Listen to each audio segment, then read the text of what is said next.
Buenas, ¿cómo andan? Bienvenidos. Esto es Levantando la Perdiz. Sí, el nuevo espacio de Apresid. Lo creamos para hablar de todo, de lo que haya que hablar, de las cuestiones que hacen al agro desde todos los puntos de vista, desde lo agropecuario, por supuesto, lo agronómico, lo técnico, pero lo social, lo económico. Queremos poner todo sobre la mesa y por eso le pusimos así, Levantando la Perdiz.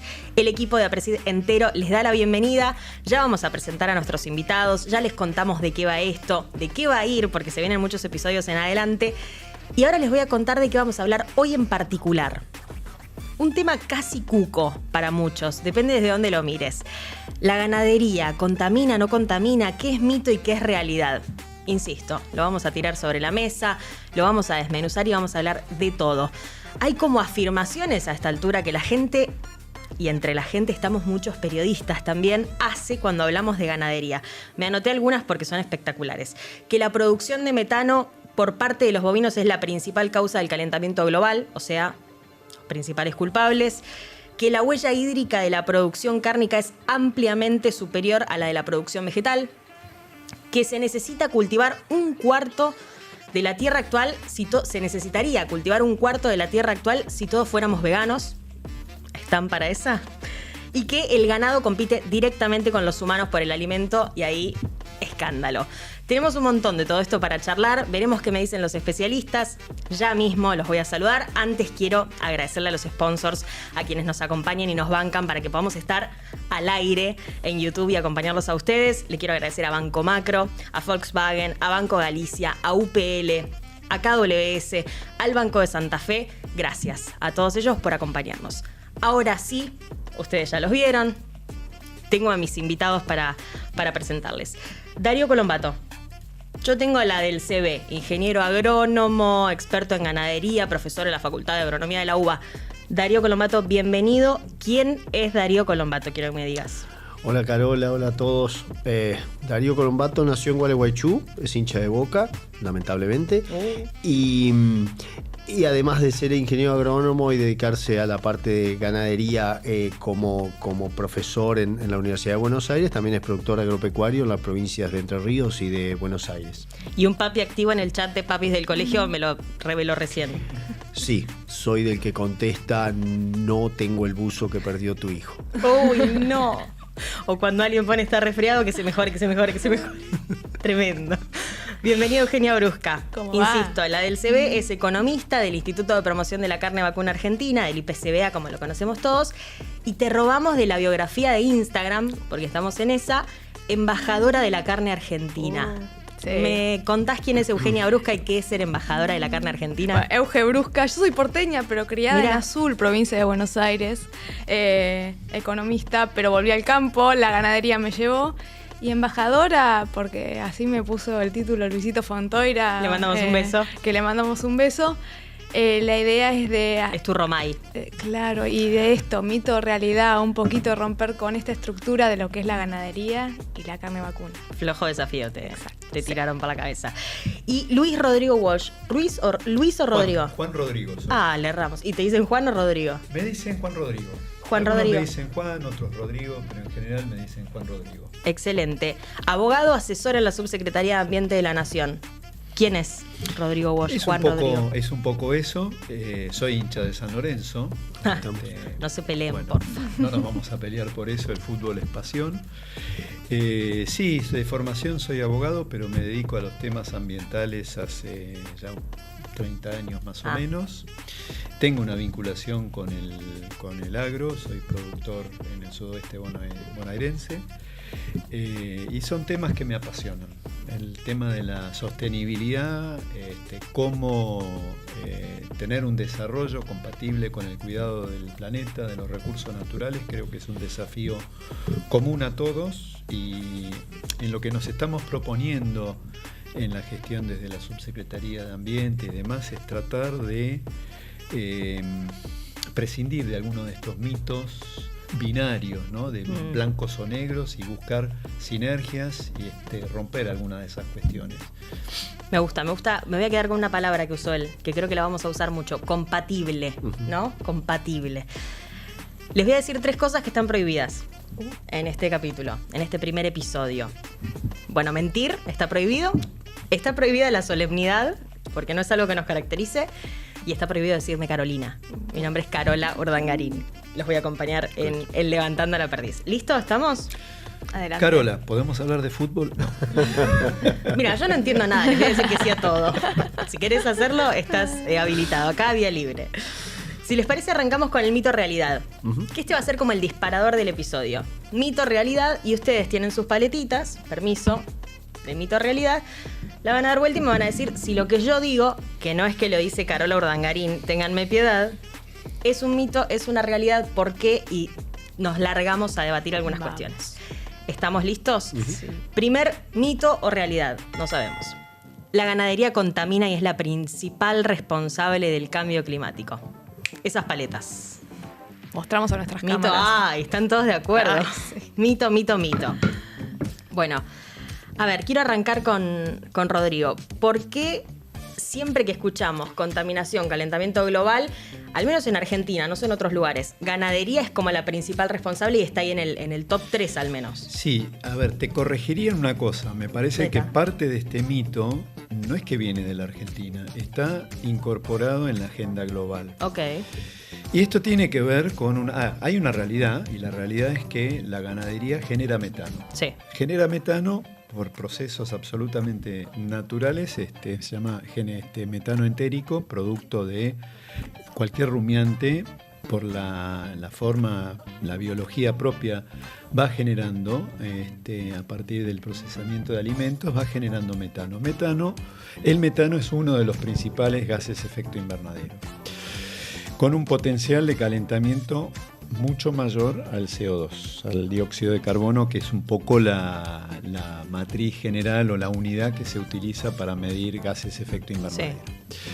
Ahora bien, atrás de esto está la cuestión. Argentina tiene una contribución importante. Si ustedes miran el inventario de gases de efecto invernadero de la Argentina, el sector agroganadero tiene una participación importante, y parte de esto tiene que ver con el metano.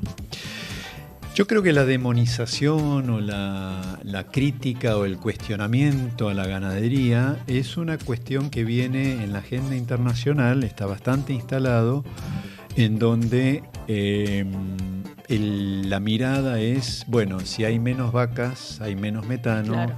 Y esto son menos gases de efecto invernadero. Ahora, hay otras fuentes de metano en el mundo. A ver. Por ejemplo, la tundra en lo que es Rusia o en Canadá, a medida que el planeta se calienta, también es una fuente de metano. Emisiones fugitivas, por ejemplo, del sector energético. Okay. Lo que puede ser un caño de gas que en Vaca Muerta o en Neuquén o en Chubut o en otras partes del mundo tiene una fuga, es una fuente de metano. Pero eso no emite al producir o al distribuir el gas, sino que solo que haya un error. Que haya un error, o en algunos casos la producción ineficiente genera este tipo de emisiones.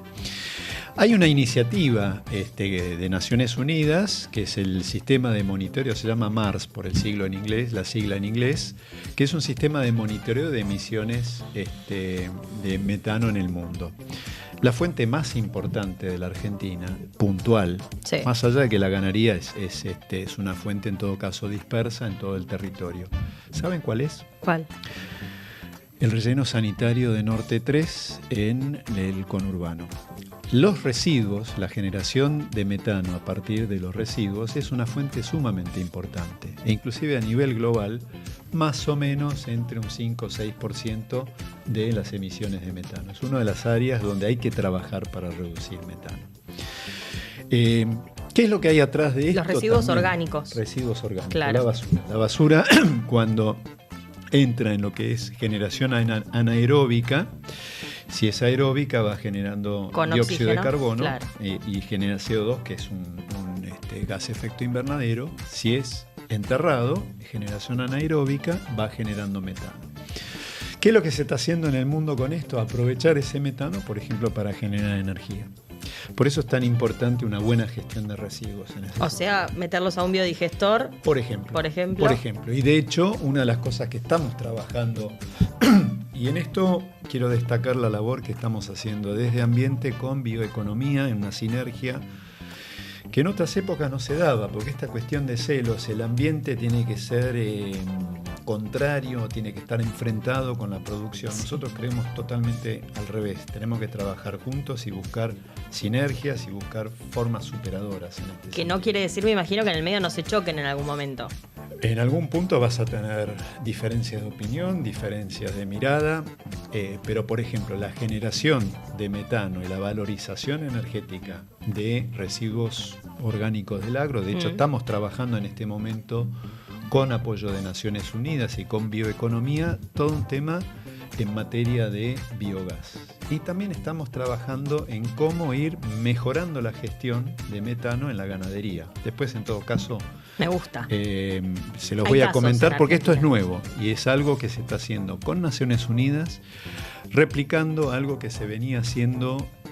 Brasil ya tiene bastante hecho en este sentido, con buenas prácticas, con formas de reducir. Y creo que por aquí pasa la clave también. Cuando hablamos de emisiones, la respuesta que muchas veces, o la postura que hay muchas veces en Europa, quizás, es: dejen de tener vacas, así generan menos metano. Y la posición que nosotros creemos como país productor de alimentos, junto con Brasil, junto con Uruguay, junto con Paraguay, Mercosur y también otros, Australia está en la misma línea en este sentido, Estados Unidos, Canadá, entendemos que en todo caso es trabajar sobre la eficiencia, sobre la calidad de la producción. En vez de hablar de reducir animales, es reducir intensidad de emisiones, por ejemplo, y eso lleva a una cantidad de cuestiones que tienen que ver con la gestión, con la mejora de las prácticas. Y otra cuestión que también muchas veces se pasa por alto o no lo vemos. En el hemisferio norte, la ganadería en general es bajo techo, es en feedlot, es bajo techo, con otro tipo de manejo. La ganadería en nuestro país es una ganadería más natural, con otro tipo de pasturas, con otro tipo de manejo, en donde el impacto es un poco diferente. En ese ¿Diferente, sentido. ¿Mayor o menor?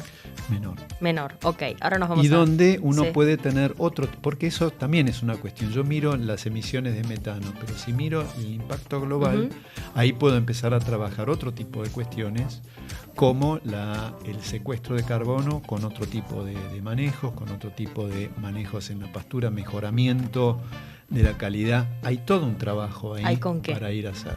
Me gusta, excelente. ¿Te dicen el profe en las redes? A veces, pero yo creo que ¿Te eso autopercibís el profe? No. Es como que te da una entidad. Sí, y eso es lo peor que uno puede tener. Es como cuando usás un micrófono en las charlas. Generás una distancia que no debería haber, entonces hay mucha gente que no te va a preguntar. Así que arranquemos todo esto y lo hacemos a capela. Bueno, entonces Darío, a ver, él mencionaba el metano y decía que los bovinos producen metano. Háblame de eso, vos que sos un especialista en la materia. Es totalmente así, o sea, los rumiantes, entre ellos los bovinos, pero también no se olviden de los ciervos, no se olviden de los dromedarios, no se olviden de los canguros, que no son exclusivamente rumiantes, pero los canguros también tienen un sistema de preestómagos. Lo mismo, hablemos de los ovinos y demás, producen metano como consecuencia de la fermentación de la fibra, ¿sí? Principalmente de la fibra. Ahora, ¿qué pasa? Ocupan un nicho ecológico espectacular, ¿sí? Y muy específico, porque son los únicos animales que, gracias a una simbiosis, o sea, una asociación libre de mutuo beneficio con microbios, logran transformar la fibra de un pasto que nosotros solamente usamos para que el tránsito a través del gastrointestinal sea más fluido, ¿sí? Pero no le sacamos nutrientes más allá de un azúcar.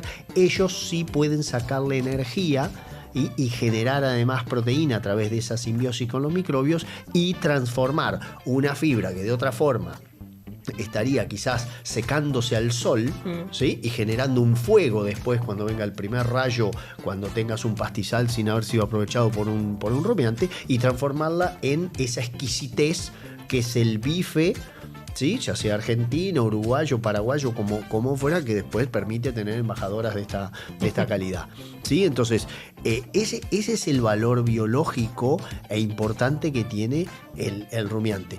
El metano es una consecuencia que, con las buenas prácticas que recién mencionaba Juan Rodrigo, hacia la parte pastoril nuestra, hacia la parte de cría y también con la terminación, ya sea esta a corral o a pasto, en que nosotros podemos mitigar. Pero vamos a poner algunos numeritos en la mesa. Quiero. Argentina emite el 0,57% de gases totales de efecto invernadero del planeta. O sea, poniéndonos una autobroma, podríamos decir que no existimos ni para contaminar. ¿Sí? Para, a los fandinos. Eso, 0,57. Claro. Ahora, después está cómo medimos eso. Porque nosotros muchas veces nos gusta medir el metano en equivalente dióxido de carbono, ¿sí? El metano es cierto, 28 veces, algunos discuten si es 23, algunos 29, depende, 28 veces pongamos más poder calorífico que el dióxido de carbono, pero el metano dura entre 10 y 12 años en la atmósfera, el dióxido de carbono dura 100, el óxido nitroso dura 310 años en la atmósfera. El metano del rumiante, que es en promedio el 5 al 6% de la energía bruta total que consume el rumiante y que va del 3 al 12 o al 15, cuanto peor la dieta más emite metano. Pero ¿quién está en las peores dietas? La vaca de cría que come en una sierra del sudeste de Buenos Aires o la vaca de cría que come en pastizal superpasado en Mendoza o en la provincia de Buenos Aires. Y es la única que te saca un bife a partir de ahí, en forma de ternero todavía, un prospecto de bife, podemos decir. Entonces, nosotros tenemos esa cantidad de metano. Si lo medís como equivalente de dióxido de carbono, en algún momento en Argentina, claro, tenemos, como bien decía Juan Rodrigo, tenemos una cantidad de emisiones importante que vienen de la ganadería y dentro de la ganadería fermentación entérica, pero porque no tenemos industria. En Estados Unidos es el 3%, en Argentina capaz que es el 40 o el 50% esa contribución. ¿Sí? Pero ¿por qué es el 3% de Estados Unidos con el doble de vacas y muchísima más producción? Porque ellos tienen mucha más industria, ¿sí? Entonces queda diluido lo nuestro en ganadería. Y cierro con esto. Hay formas diferentes de usar la métrica, ya no en dióxido de carbono equivalente, porque eso no toma en cuenta la duración de la vida útil de la molécula. Vos podrías tomar en cuenta esas duraciones de vida útil y ahí te das cuenta, valga la repetición del término, de que la contribución del metano como tal no es tan importante. Ahora, ¿tenemos que actuar sobre el metano? Sí. ¿Por qué? Porque entre 10 y 12 años, si yo logro bajar las emisiones de metano, tenemos tiempo para ocuparnos del dióxido de carbono que dura 100. Okay. Y que un político puede ver la disminución dentro de su vida útil. Por eso también es importante que trabajemos en el metano. Les permite poner resultados. Les permite poner resultados en la mesa y por eso casi todos los acuerdos tratan de ir hacia reducciones de metano. Bien, bien. Euge, escuchándolos a ellos, pensaba en preguntarte si para los consumidores es tema todo esto. Al argentino no. ¿Al argentino no le importa nada de todo esto? No. Cancelame el capítulo. Hoy al argentino, al consumidor argentino, y mirá que llevamos más de 8 años midiendo al consumidor argentino según la forma de pensar, actuar y cómo consumir. Hoy carne vacuna, por ejemplo, relación con medio ambiente, metano, no, a 10.000 kilómetros por encima. Pero si hablamos de Europa, si hablamos de Estados Unidos, hasta si podemos llegar a hablar de China, ahí ya cambia un poco. ¿Qué cambia? ¿Cambia el consumidor europeo? ¿Está más atento a esto? ¿O Europa o la Unión Europea como bloque económico y como importador de carne dice, bueno, me interesa esto? ¿Cuál de las dos? ¿O ambas? Cambia. Sabemos, en Europa se generan los diferentes ideales, ¿no? Sí. Esos ideales a la larga terminan llegando a Latinoamérica y a la Argentina. Bueno, el ambiente hoy para el europeo es un tema que está ahí en agenda continua y lo vivimos. Y nosotros como promotores de carne vacuna argentina desde el IPCBA nos preocupamos también lo que piensa el consumidor europeo porque en definitiva hoy nuestro producto emblema que se lleva a la Unión Europea es carne vacuna y está relacionada con el medio ambiente. Entonces, qué importante acá poner los números sobre la mesa, comentar que en la Argentina, Juan Rodrigo lo comentó, emitimos metano, sí, pero señores de la basura, esa complementariedad de ir con la palabra correcta, mito o realidad, es un mito. El argentino hoy está preocupado dejando del bolsillo por otras cosas, por la salubridad del producto, por ejemplo, o por estar más nutrido y saludable. Esos temas sí hoy están en el consumidor Mucho más argentino. que el ambiente. Mucho más que el ambiente, sí. Bien. Ibas a agregar algo, métele. No, es que No tengas sacándonos la solemnidad, ¿sí? A Sí. veces uno le molesta la hipocresía en muchos casos y la falta de, si querés, de transparencia a la hora de realizarnos a países del Cono Sur o a Latinoamérica, de realizarnos algún tipo de cuestionamiento con respecto al ambiente. Me quedaba con dos palabras que había dicho Juan Rodrigo, vos tomaste una que era compatible y la otra de sinergias. Es nuestro negocio también como ganaderos disminuir las emisiones de gases de efecto invernadero. Porque si vos disminuís las emisiones, no creo que totales, pero sí yendo hacia lo que se llama intensidad de estas emisiones, esto es, transformar más kilos de carne por cada unidad de metano producida, o lo que es la inversa, pero que al fin y al cabo es lo mismo, disminuir menos metano por kilo producido. ¿Sí? Vos siendo más eficiente en la producción en cría, por ejemplo, destetando más terneros por cada 100 vacas, vamos a disminuir la huella ambiental de la ganadería. Haciendo que tu ganado gane más peso durante la recría, o sea, durante el crecimiento, y produciendo más kilos durante la recría, vas a disminuir tu huella ambiental, porque hay un detallecito que es que el metano es parte de lo que se llama el ciclo biogénico. Te lo explico en un minuto. A ver. Vos tenés la vaca consumiendo pasto. Sí. ¿Sí? Vamos a hablar de novillo porque estamos hablando de carne, entonces hablemos de novillo y no tanto de vaca. El novillo come pasto. Sí. ¿Sí? Como resultado de su fermentación ruminal, eructa metano. Eso, mucha de la gente esto no sabe. Piensa que el metano, al ser un gas, se emite por otras vías. No, novedad, 90%, 95% se emite vía nasal en una suerte de eructo sin ruido. ¿Sí? O sea que son hasta bien educados nuestros novillos. Entonces, emite ese metano. Ese metano va a la atmósfera. Dura entre 10 a 12 años, como decíamos recién, y se oxida a dióxido de carbono. El dióxido de carbono va a ser tomado por las plantas en un proceso que se llama fotosíntesis. ¿Le suena? Primaria, secundaria. ¿Sí? Y luego entonces, ¿sí?, esa fotosíntesis transformado en planta es nuevamente consumido por el animal. Si yo logro mejorar la eficiencia de la captura de ese dióxido de carbono a través de tener el suelo más cubierto en forma verde todo el año, ¿le suena, Presid?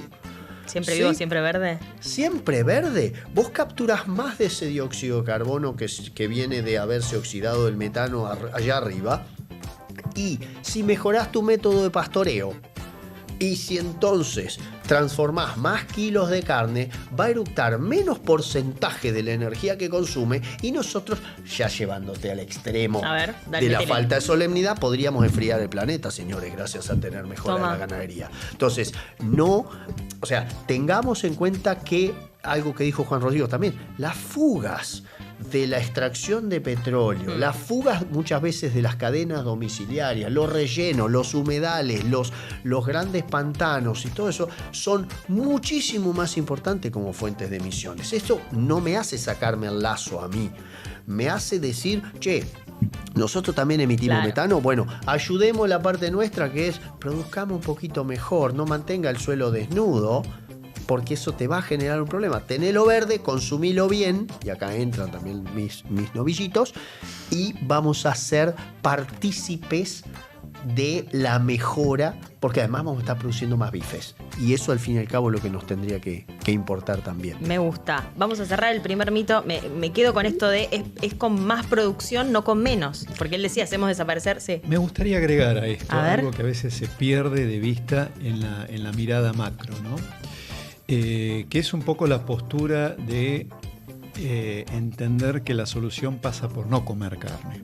Que entiendo es una postura que está instalado en ciertos ámbitos y probablemente comprensible desde el punto de vista de una dieta menos proteína dependiente. Esa es otra discusión.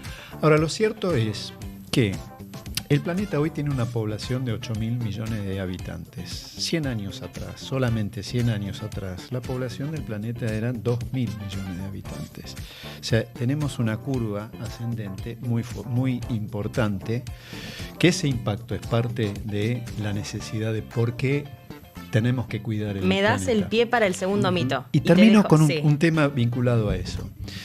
Ese crecimiento de la poblacional en los últimos años también ha sido acompañado por un crecimiento en cierto nivel económico y en el consumo de proteína. Hace 50 años el sudeste asiático no consumía carne. Sí. Hoy en día China, Indonesia, India, salvando las diferencias religiosas, le fue mejorando el bolsillo. Fue mejorando su condición económica, hoy consume otro nivel de proteínas. Y eso implica también esta demanda de la ganadería. Bien, me diste el pie perfecto para el segundo mito. Preparen sus paletas. ¿Es mito o es realidad? A ver, ¿es posible alimentar? Es una afirmación esta. Insisto, no la hace Carol Urdangarín. ¿Es posible alimentar a toda la humanidad sin producir carne animal? Los quiero ver. Mito. Bueno, muestren aunque sea como es la del otro lado de la paleta, solo para que los que nos están viendo la vean. Por ahora todos mitos. ¿Qué pasaría si no produjéramos carne? ¿La humanidad se podría alimentar igual? Retomo con vos. Retomo, es un tema realmente fascinante. Hoy por hoy, como decíamos antes, hay el crecimiento de la población y la demanda de proteína que hay en muchas comunidades. Nos parece que es difícil prescindir de la producción de proteína. Hoy estamos hablando de la ganadería, pero esto es aplicable también a cerdos, aves y otras fuentes, acuicultura, peces y demás. Probablemente, y esto es un tema que tiro sobre la mesa y es un tema que todos, como argentinos, como latinoamericanos, como productores de alimentos, probablemente nos tengamos que cuestionar o plantear si de aquí a algunos años, la inteligencia artificial, la biotecnología no cambiará radicalmente la producción de alimentos. No lo sé. Lo cierto es que hoy por hoy hay un rol para la agricultura, para la ganadería en nuestros países, y creo que el desafío es ser proactivos en esto, es decir, cómo lo podemos hacer de manera sostenible, incorporando tecnología, y ahí también seguramente vas a tener más elementos para ahondar en esto. La innovación que hay en la alimentación de los animales está generando reducción de emisiones con, por ejemplo, Irlanda, Australia, Nueva Zelanda. Ya hay trabajo de investigación incorporando, por ejemplo, suplementos en base a algas para ir reduciendo metano. Con estudios dispares, hay algunas referencias hablando del 90%, hubris total, otros están diciendo, ojo, esto no es tan así, hay que estudiarlo. Okay. Hay una compañía holandesa que está... Pero a ver, y esto es el otro tema que creo que es una fortaleza de muchos productores y de la bioeconomía en la Argentina, donde hay una sinergia entre ambiente y producción y agricultura. Es la innovación, empezar a incorporar tecnología, nuevas ideas, innovación para ir encontrando soluciones superadoras o medidas superadoras para estos desafíos. Por ejemplo, cambiando la alimentación. Tiene que ver con las buenas prácticas también, algo que decía recién respecto del suelo cubierto, cómo esto va capturando carbono, además de preservar el suelo y mejorar el ecosistema del suelo, que es uno de los más ricos que tenemos en el planeta. Bien. Darío, ¿es mito o es verdad que es posible alimentar a todo el mundo sin producir carne? Mira, yo me especialicé solamente en alimentar ganado vacuno, sí, pero también por una deformación profesional uno puede saber más o menos lo que le sirve al humano. Te he visto tuitear indignado sobre esto. Claro, sí, pero el tuiteo tómalo como una suerte de catarsis que uno va teniendo los fines de semana principalmente, sobre todo si a tu equipo no le va tan bien como debería. Pero volviendo al punto que es muy importante, yo puedo diseñar una dieta prescindiendo completamente de proteínas animales, ¿sí? a una persona, vos le podés hacer una dieta específica, incluyendo algunos suplementos que no va a conseguir. Por ejemplo, esto de la vitamina B12, no lo va a conseguir por fuera de proteínas animales. Ahora, si yo le pongo la canasta alimenticia que necesita esa persona para cumplir con esa dieta, probablemente esa persona pertenezca no al decil superior, no al 5% superior de ingresos de cualquier república desarrollada, sino al 1%. Entonces, si yo quiero alimentar a todos con una dieta estrictamente, acá saqué leche y huevos también de la ecuación, o sea, te llevé al extremo. Toda la proteína. ¿No? Lo puedo hacer, ¿sí? Pero voy a tener realmente un problema económico, o sea, o voy a tener que tener ingresos destinados a eso muchísimo más importantes. Por otro lado, todavía está por verse si esa dieta, sobre todo en mujeres que quedan embarazadas, no tiene todavía algún faltante en la progenie. Creería que no, porque la dieta está balanceada. Ahora, en términos de alimentar a una población, y sobre todo lo que más me importa es alimentar a la población pequeña, o sea, alimentar a los chicos hasta los 3 años, porque ahí es donde vos vas generando todo el cableado cerebral. Ahí se desarrollan los nuevos cables que van a llevar a que las ideas se conecten entre sí, poniéndolo en un término quizá muy vulgar, muy simple. ¿Sí? Si vos no le das ácidos grasos poliinsaturados, que en general se encuentran en la carne vacuna, de pescado, en la leche de rumiantes y en algunas otras fuentes, pero sobre todo de animales, vos estás generando quizás una limitación estructural al desarrollo de las personas, ¿no? Entonces, ¿por qué decimos que es mito? A ver, porque claramente vos no podrías prescindir de eso. Y del otro punto, y con esto cierro, es el 86% de las tierras que pueden ser aprovechables dentro de lo que sería arable, no son usables para agricultura, son usables para ganadería, porque son pastizales naturales que si vos tratás de sembrar soja, maíz, almendros, vaya a sembrar almendros un pedacito de Castelli o al lado de la bahía de San Borondón. Sí. Ahí podemos tener vacas y producir bifes a futuro, pero no vamos a poder generar ese tipo de alimentación en cantidad, ¿verdad? Porque esos suelos no están, digamos, no son aptos con la tecnología actual. Y me quedo con esto que decía Juan Rodrigo. La tecnología siempre va a venir en nuestro apoyo, está viniendo en nuestro apoyo para un montón de cosas y vamos a ver para adelante. Con lo que se sabe ahora y lo que se proyecta a pocos años vista, esto no lo vemos posible. Ok. Euge, pensando en todo esto, pienso también en esa tendencia de consumo de carne. Digo, yo no me quiero hacer la tonta con esto. Tengo 27 años. Mis grupos de amigos. Nos juntamos a comer, hacemos un asado, por supuesto. Carlos Tejedor, noreste de la provincia de Buenos Aires, un asadazo. Y hay de 10, 2, me animo a decir, fijos que ya no consumen carne. Y les hacemos el ají relleno con un huevo y no sé cuántas cosas, y lo comen encantados. Pero ya hay 2 que son fijos que no comen carne. Y no sé si eso a los grupos, a tu grupo, a tu peña le pasa o si la mayoría come carne. Yo estoy en el doble de edad tuya, con lo cual ya si hay uno de esos, ya fue expelido hace muchísimo tiempo. Claro, ¿ves? Nosotros no lo echamos. Hay 2 de 10 que son vegetarianos o veganos, depende del caso. ¿Hay una tendencia, lo ven ustedes, que miden qué hacemos los jóvenes con el consumo de carne? Viene de la mano de lo que yo te hablé recién. Hace 8 años venimos midiendo al consumidor. El 6% de la población argentina no consume carne. El 6%. Carne en general. Ni vacuna ni vacuna, ni porcina, ni pollo. avícola, nada. Pero no lo vemos crecer. Ok, sí, está quieto. Está quieto. Hace 8 años que nosotros seguimos viendo que el 4% de la población argentina es vegetariana y el 2% es vegana. ¿Y sabemos por qué son vegetarianos o veganos? Por salud. Por salud o por culpa. Mira. Hoy la culpa, el mismo vegetariano o vegano en la Argentina hoy no está pensando en el medio ambiente. Piensa en la culpa de por qué comemos a ese ternerito, a esa gallina o a ese cerdito.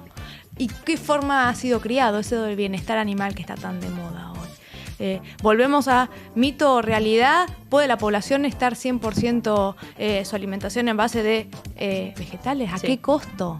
Y este servicio ecosistémico que nos habló Darío, que nos perdemos, o la importancia que tiene, que nos habló Juan Rodrigo hoy. si la población argentina es el 6% la que no consume carne vacuna, o carne en general, cuidemos al 94%. ¿no? Tenemos que desmentir esto, ¿no? Que no es un mito o una realidad. La realidad dice hoy que el argentino consume carne y a nivel mundial, hoy por algo la población pasó de 2 a 8. Ese crecimiento en el balanceo de la alimentación balanceada permite también el desarrollo de la humanidad y la incorporación de carne. Al ser omnívoros es clave dentro de ese desarrollo de la población. Y qué importante esto que decía ella, porque la idea por ahí es justamente, y Argentina yo creo que ha sido un ejemplo en muchas cosas en términos de tolerancia de distintos aspectos, ir desde el religioso a otros. Es decir, yo no me voy a pelear contra ese, en tanto y en cuanto esa persona, digamos, que no le gusta comer carne por la razón que sea, y hay muchos tienen un punto, tienen un punto, sí, y es respetable, pero yo no me voy a pelear siempre y cuando él no cuestione mi derecho a producir o mi derecho a existir como productor. En el momento que esa persona cruza ese límite, digo persona, institución, lo que sea, ahí sí me voy a convertir en un enemigo bastante tenaz. Pero mientras tanto, todos estamos, vos haces tu asado y esas dos personas la pasan súper bien disfrutando de la comida, disfrutando el momento, y si fuera vegano lo mismo.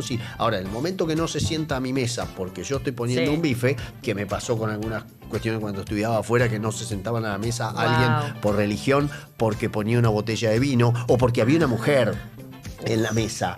Eso lo viví hace 25 años yo, y seguramente mucha gente lo puede haber vivido hace 50, ¿no? Bueno, yo no quiero eso para nosotros. Yo quiero que todos estemos bien, uno disfrutando un super bife con ensalada para armar esa combinación balanceada, y que el otro disfrute su morrón con huevos, cosas deliciosas también, lo disfrute en la misma mesa. Mira, un ejemplo de eso, te voy a contar una pavada. Esto es, perdón, al streaming me van a cancelar, pero el día que dejé de seguir a Nicole Neumann en Instagram fue porque es una pavada en serio. Porque saben todos quién es Nicole Neumann, naturalmente. Me publicó una historia, publica siempre historias de Instagram sobre los animales, hace como mucha campaña sobre su veganismo. Creo que es 89% vegana, dijo. Y un día puso que los que comemos carne somos asesinos. Y dije, ¿qué? ¿Me vas a acusar de semejante cosa? Claro. Y bueno, ahí la culpa que te acabo de decir. Recontra, ¿no? Me acordé por eso. Y esto de evangelizar, que sale ya desde la forma... Las minorías siempre intentan, ¿no? Un poco ir al extremo. Nosotros, desde el IPCBA, medimos a través de focus groups y escuchas sociales, y, por ejemplo, no compartir una heladera con el freezer lleno de carne. Desde ese extremo, o la parrilla misma, esos dos amigos que tenés que no comen carne. Estoy segura que es como el huevo. ¿Se acuerdan el huevo hace 20 años que si comías un huevo tenías colesterol y estaba totalmente que no podías comer huevo? Yo creo que la carne, de a poco, este mito y realidad también va a ir creciendo, y la carne vacuna, principalmente por su gran poder de ser un alimento totalmente natural y saludable, va a terminar de crecer. Los medimos también a los veganos y los vegetarianos, pero no me gusta decirle así veganos y vegetarianos de una forma despectiva. Al contrario, nosotros...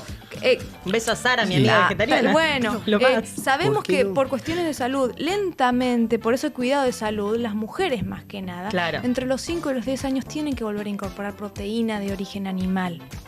La importancia, lo importante que es la proteína, aunque sea una alimentación totalmente sustituida por diferentes tipos de químicos que le van a dar esas bondades que te da la carne, que termina siendo realmente más químico que de última comer un alimento natural como la carne, de a poco lleva a que tengan que ir incorporándolo. ¿Cuántos temas, no? Pero yo creo que la clave en esto es el respeto a la diversidad y a las opciones. En mi familia, mi mujer es vegetariana, por ejemplo. Y me parece que las opciones son absolutamente válidas, y el respeto, lo que vos decías antes, ¿no? Que podamos compartir ideas diferentes, y la diversidad es parte de la cuestión. Tomo lo que vos decís. Mi viejo le diagnosticaron hace muchos años un tema de salud y demás. Y en esa época la solución era no comer manteca, había que comer margarina, y los huevos eran malos. Claro. Y hoy en día tenemos otra mirada, porque la ciencia avanza. Avanzó, claro. Entonces creo que la diversidad en esto es la clave y el respeto a las opciones de otros. Bien. Esa es la base de la democracia. Recontra. Sí. Aplica para todo casi. Sí. Vamos con las paletas. Tercer mito realidad. Me van a retar porque estamos charlando un montón. Pero vamos. Otra afirmación. Todos los suelos son aptos para la agricultura, entonces podríamos reemplazar los suelos donde se hace ganadería con cultivos agrícolas. O sea, chau animalitos o la soja, ponele. Mito, ay. Mito, no está seguro, así que arrancó por vos. No, es que, a ver, el problema, ¿sabés qué? Con estos mitos realidad, no todo es blanco y negro. Por supuesto, así que total. ese es un tema. A veces Tendríamos que haber puesto tendría que ser así, blanco, así es. con Muy bien. un verde blanco. No sé qué club de fútbol es verde y blanco. Banfield. Ferro. Banfield de Ferro. Mi viejo de Ferro. Yo creo que como todo, y la tecnología tiene parte de esto, y tomo lo que vos decías, me parece que a veces en esto es una combinación de qué es la mejor opción o las mejores alternativas. Por algo me parece que si uno mira en la historia, en la evolución de la agricultura, de la humanidad, hay una combinación de agricultura y ganadería, Sí. rotación, o sea, la rotación de los cultivos y la rotación de ganadería con cultivos es parte de un sistema productivo.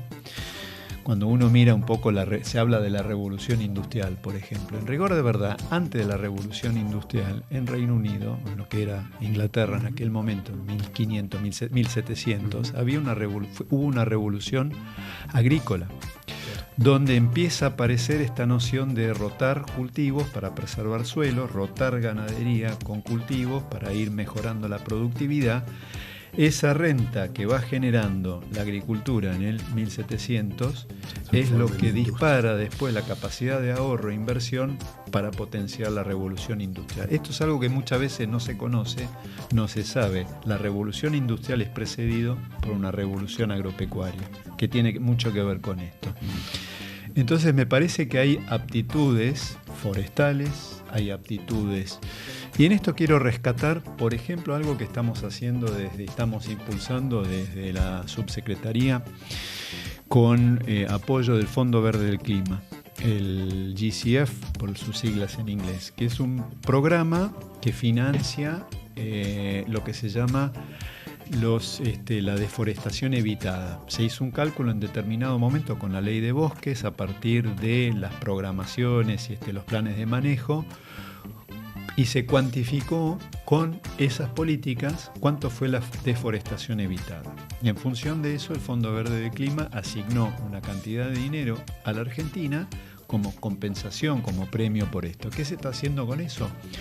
Planes de manejo, por ejemplo, de manejo de bosque y ganadería integrada, que es un poco en la zona del Chaco, Santiago del Estero, en el NEA, en el NOA, ir generando esta sinergia nuevamente de cómo tener un manejo de la ganadería integrado al manejo de bosques, algo que no existía antes. Bueno, esto es una forma de buscar un ganar-ganar en esto, donde puedo mejorar la producción de carne en este caso, algo del lechero mucho menos, más otros servicios ecosistémicos preservando el bosque. Eso es un ejemplo.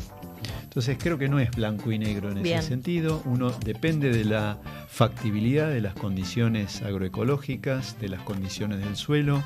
Me parece que como todo, ¿no? La bandera sería un depende dónde, depende cómo. Me gusta, eso significa que hay que atender cada caso y prestarle atención. O sea que no es que vaya a tener un impacto necesariamente positivo mover todos los suelos a la agricultura.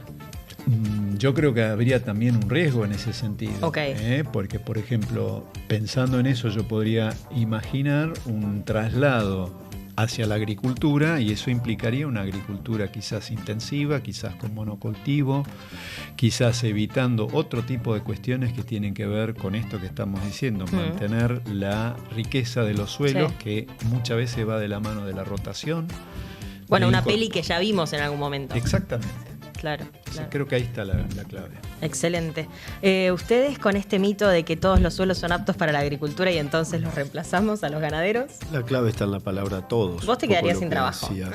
Probablemente. Uno se trataría de reconvertir con la fe de un converso en otra cosa, porque seguramente habría trabajo en los cerdos, los pollos o en el rumiante sobre sistemas intensivos, porque después está, y vamos a pasar al otro punto probablemente de la charla a posteriori, pero yo creo que, como decía Juan Rodrigo, la clave está en la palabra todos. Si decimos todos nunca es todos. No. Tenés mucha fragilidad en muchos suelos, y si hablamos solamente de Argentina, si vos agarrás una loma, sí, la parte más lomuda de un campo en tejedor, y se te ocurre pasarlo a agricultura permanente, cuando antes tenías un pasto llorón que estaba ahí para que el médano no se mueva más, sí, y lo terminás destruyendo en un año, ese médano se transformó y está más o menos por Villa Mercedes, San Luis, y sigue viajando. Entonces, ese es el punto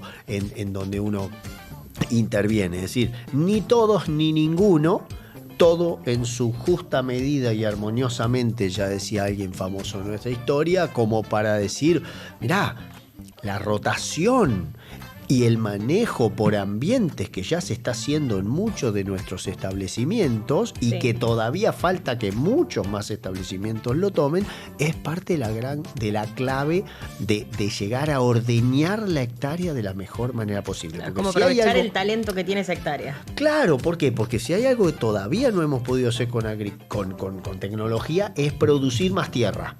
¿Sí? Podemos producir más con la misma tierra, ¿sí? Y la urbanización va sacando siempre tierras agrícolas, no va sacando tierras ganaderas en general. Entonces, lo que a mí me desvela muchas veces es decir, ¿cómo ordeño mejor la hectárea? Poniendo un poquito de agricultura, rotando con ganadería.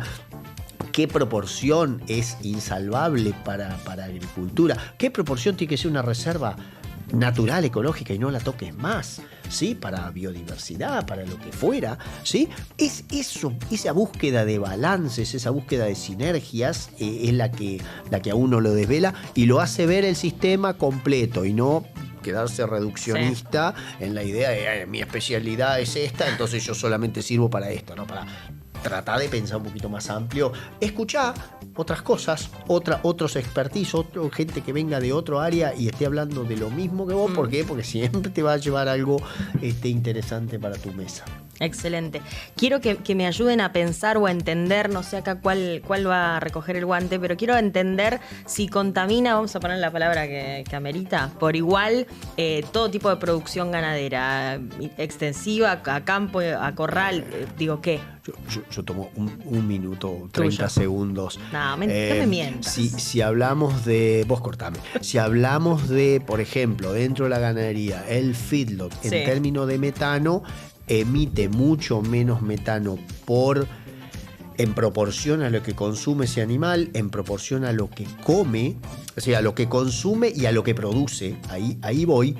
Pero por el otro lado, al ser tan pequeño el espacio y tener lagunas de decantación en el mejor de los casos y demás, puede generar un impacto mayor. ¿Por qué? Porque vos podés contaminar las napas mucho más rápido dentro de un feedlot que en una situación extensiva.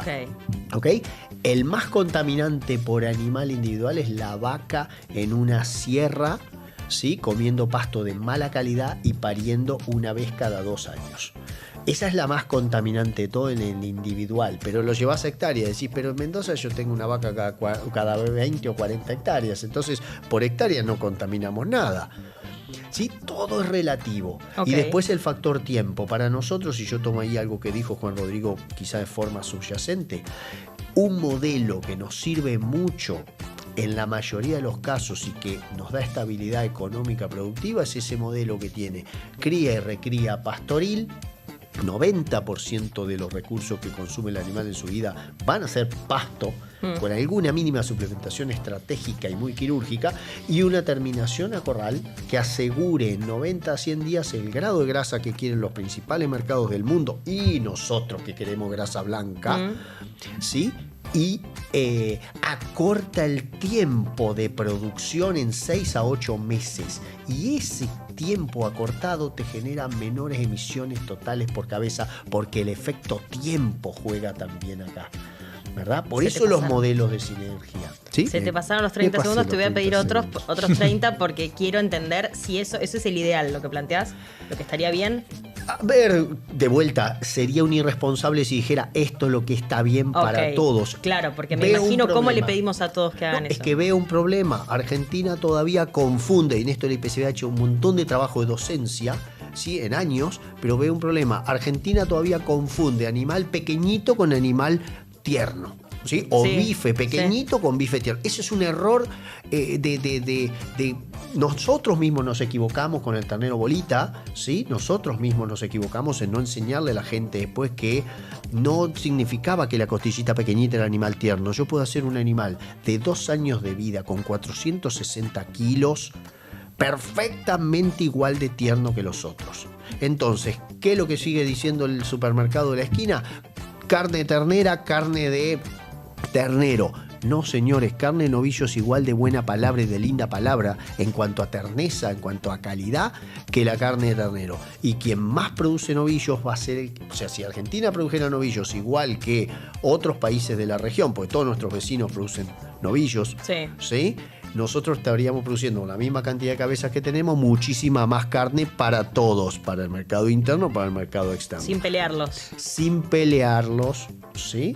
Y hemos cometido el error de pensar que animalito chiquitito es animal tierno. Y eso es un error conceptual que surgió, en muchos casos, una salida financiera al asunto. Que vos en 4 meses tengas el animal listo del destete a la terminación. Y lo vendieron Ese tiene peor impacto ambiental porque es solo hecho con...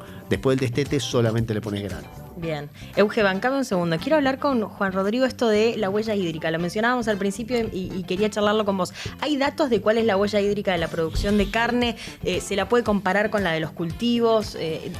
Acá preguntarte qué tan fácil o difícil es para el Estado generar datos sobre esto.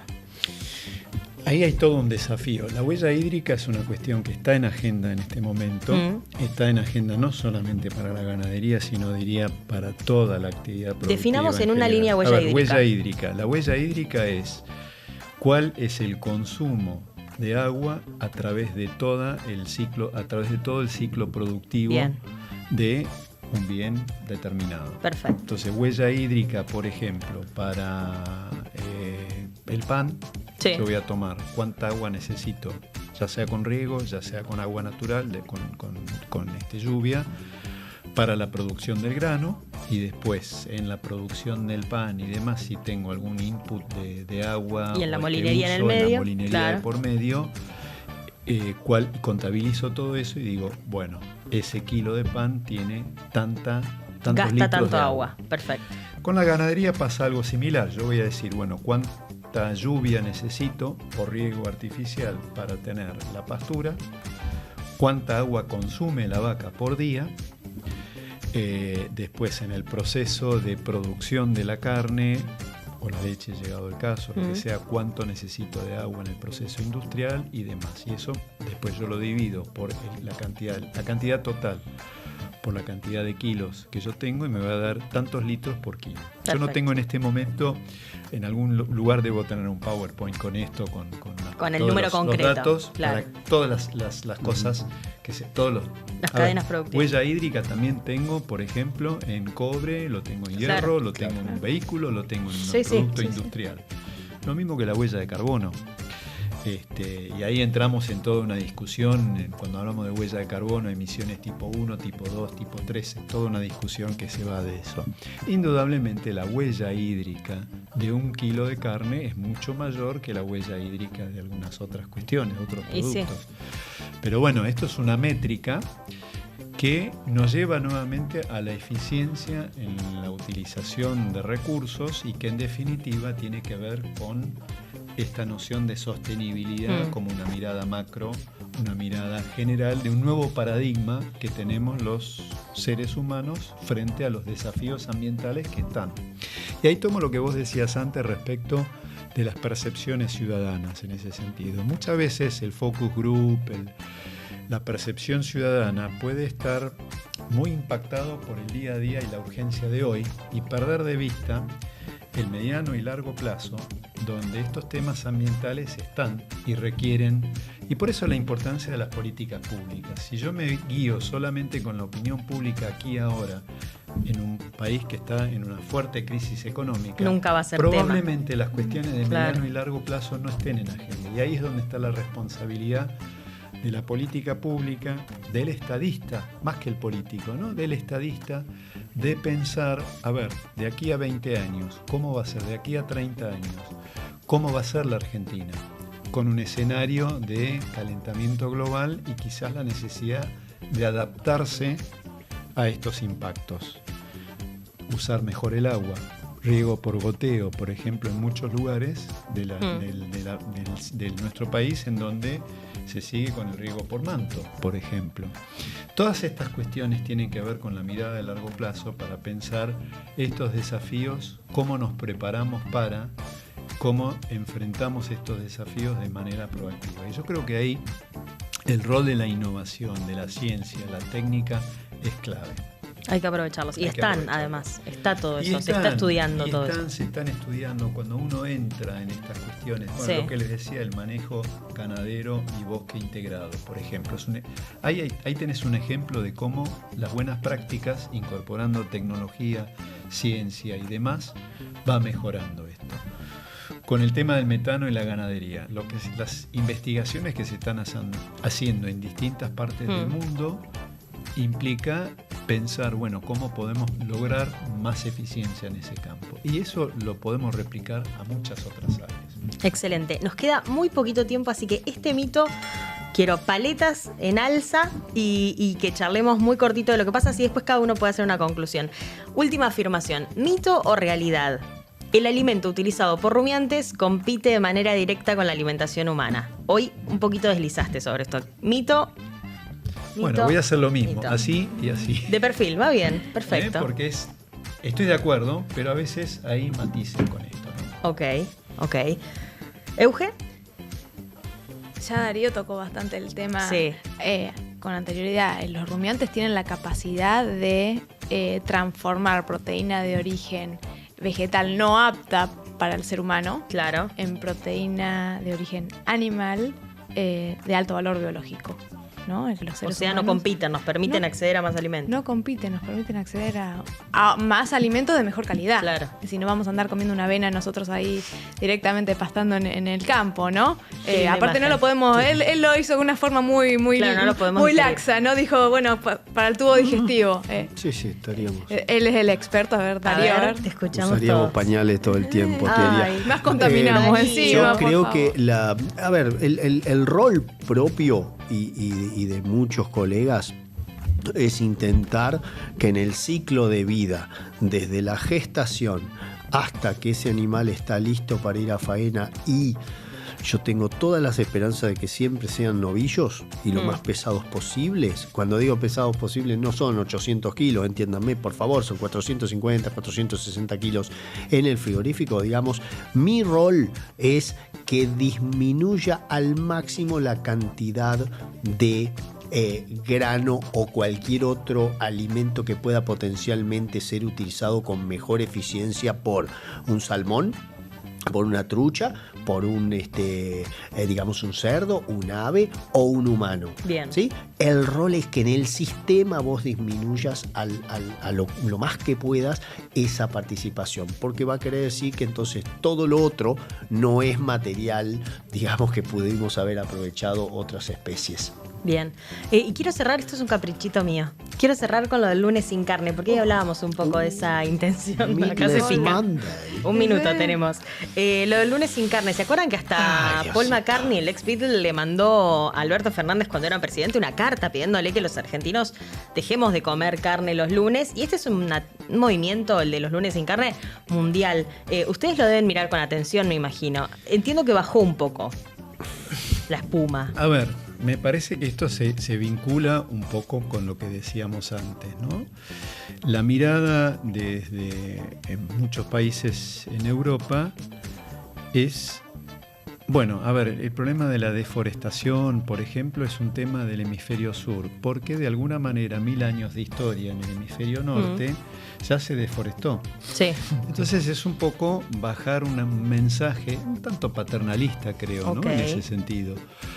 Yo creo que, vuelvo a esto que decía antes, 50, 60 años atrás, 1.000 millones de chinos comían solamente arroz. Sí. Hoy esos 1.000 millones de chinos comen proteína, comen otro tipo de alimentos. Es una diversificación producto de ese crecimiento. Y eso lo podríamos llevar a otros países del mundo. Sí. Me parece que es un poco, no digo hipócrita, pero es un poco, no sé si paternalista es la palabra, pero autoritario, bajar una línea en términos de tienen que hacer esto porque nosotros tenemos la razón. Hay que ser, vuelvo a esto, hay que ser un poco más amplio, un poco más humilde, un poco soberbio, menos autoritario. Exactamente. Lo que decías recién respecto de no compartir la mesa porque había una botella de vino o porque había una mujer, ¿no? Esta cuestión, bueno, no es mi forma de ser. Yo creo que tenemos que ser democráticos, tenemos que respetar la diversidad de opiniones. Yo por lo menos soy así. Y creo que eso es clave. Banco. El imponer, él lo dijo, ¿no? Y hoy las redes sociales también tienen mucho que ver con esto, ¿no? Y el generar eso de campañas y bueno, nosotros desde IPCBA lo vimos con el gobierno de la Ciudad de Buenos Aires, por ejemplo, ¿no? En el cual intentaban imponer el lunes sin carne en las escuelas.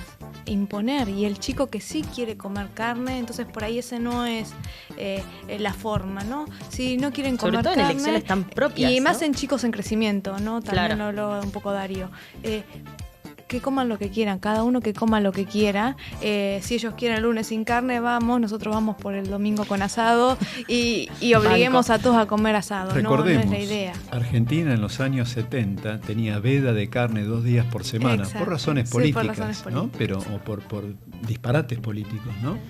Y económicos. Pero me parece nos que habíamos olvidado de eso. Nos olvidamos muchas veces de estas cuestiones. La veda de los martes, creo que era. Yo era chico, pero me acuerdo que mi vieja no podía comprar carne esos días porque no había carne. Ya la había comprado todo el sábado, seguramente, para estoquearse y tener los martes. A ver, profe, tranquilo. No, a ver, quienes promovían ese lunes sin carne. Pero los Beatles. Y hablando de ese caballero de la realeza inglesa, también se había comprado un auto japonés eléctrico, de los primeros híbridos que habían salido, y cuando vos sacabas la cuenta de todo el combustible fósil que había llevado producir ese auto japonés, llevarlo de Japón a Londres para que diera 4 vueltas, porque cuántas vueltas va a hacer Sir Paul McCartney en Londres sin que una turba de gente se acumule. Toda esa huella de carbono compensaba muchísimo más que negativamente su acción de lunes sin carne. Entonces, pierden de vista el sistema, tratan de imponer una cuestión a otras personas que en general, y en el caso de las escuelas particularmente, por ahí era la opción de comer carne de ese chico. O sea, era la oportunidad de comer carne.